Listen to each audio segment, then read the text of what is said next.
بسم اللہ الرحمن الرحیم۔ السلام علیکم ورحمۃ اللہ وبرکاتہ۔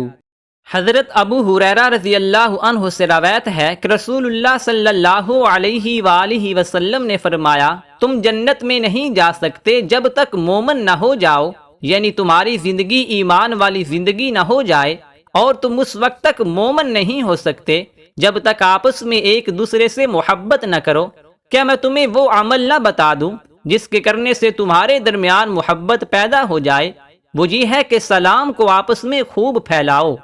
حضرت عبداللہ بن مسعود رضی اللہ عنہ سے روایت ہے کہ رسول اللہ صلی اللہ علیہ وآلہ وسلم نے فرمایا،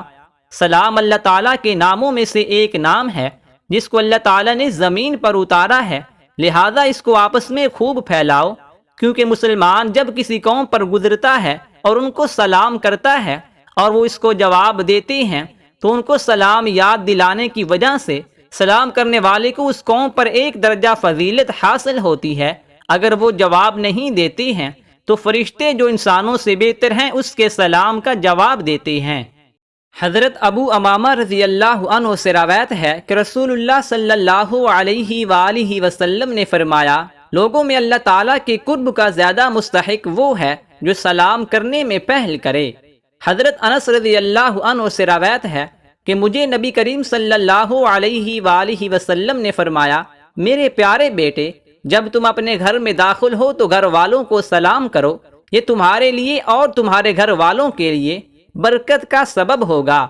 حضرت سلیمان فارسی رضی اللہ عنہ سے روایت ہے کہ نبی کریم صلی اللہ علیہ وآلہ وسلم نے فرمایا، مسلمان جب اپنے مسلمان بھائی سے ملتا ہے، اس کا ہاتھ پکڑتا ہے یعنی مصافحہ کرتا ہے، تو دونوں کے گناہ ایسے گر جاتے ہیں جیسے تیز ہوا چلنے کے دن سوکھے درخت سے پتے گرتے ہیں، اور ان دونوں کے گناہ معاف کر دیے جاتے ہیں اگرچہ ان کے گناہ سمندر کی جھاگ کے برابر ہوں۔ ایک صحابی رضی اللہ عنہ نے دربار رسالت میں عرض کیا، یا رسول اللہ صلی اللہ علیہ وآلہ وسلم قیامت کب آئے گی؟ تو نبی کریم صلی اللہ علیہ وآلہ وسلم نے اس صحابی سے پوچھا، تو نے قیامت کے لیے کون سی تیاری کی ہوئی ہے؟ تو صحابی نے عرض کیا، یا رسول اللہ صلی اللہ علیہ وآلہ وسلم، میں نے قیامت کے لیے کوئی تیاری نہیں کی، لیکن میں اللہ اور اس کے حبیب سے محبت کرتا ہوں۔ یہ سن کر رحمت کائنات خوش ہو گئے اور فرمایا، اے صحابی،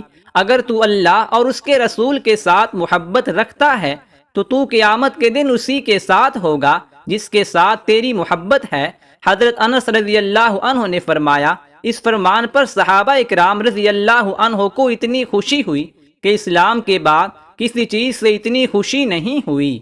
حضرت ابو ہریرہ رضی اللہ عنہ سے روایت ہے کہ رسول اللہ صلی اللہ علیہ وآلہ وسلم نے فرمایا، اللہ تعالیٰ تمہاری 3 چیزوں کو پسند فرماتا ہے اور 3 چیزوں کو ناپسند فرماتا ہے۔ تمہاری اس بات کو پسند فرماتا ہے کہ تم اللہ تعالیٰ کی عبادت کرو، اس کے ساتھ کسی کو شریک نہ ٹھہراؤ، اور سب مل کر اللہ تعالیٰ کی رسی کو مضبوطی سے پکڑے رہو، الگ الگ ہو کر بکھر نہ جاؤ، اور جنہیں اللہ تعالیٰ نے تمہارا ذمہ دار بنایا ہے ان کے لیے خلوص، وفاداری اور خیر خواہی رکھو۔ اور تمہاری ان باتوں کو اللہ تعالیٰ ناپسند فرماتا ہے کہ تم فضول بحث و مباحثہ کرو، مال ضائع کرو اور زیادہ سوالات کرو۔